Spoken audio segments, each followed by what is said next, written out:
Hey guys, welcome back. Heard about a mysterious $3 AI stock that's got investors buzzing in 2025? It's all over pitches like Wall Street Zen, promising huge gains, but what's the real deal?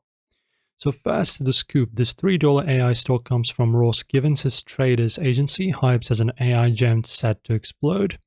The catch, he won't spill the name unless you pay for his War Room or Insider Effect courses. We're talking $297 to nearly $4,000. Sites like Stock Gumshoe point to SoundHound AI, ticker Sound, as the likely pick, but here's the rub. It's not $3 anymore.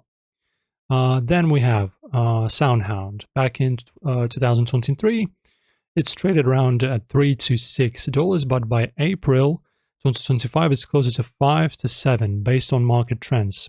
SoundHound's into voice AI, think drive-throughs and smart assistants, and it's got deals with big names like Stellantis. Solid? Sure. A $3 steal? Nope, not today. Prices move, and no AI stocks nailed it at $3 right now. So guys, that's basically it. The verdict is skip Givens' paywall.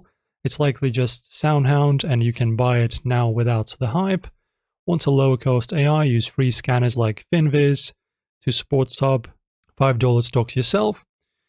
So that's the truth about the $3 stock, probably SoundHound, not $3 anymore. Found cheap AI winner? Drop it below. Like and subscribe guys for more stock busts. See you next time.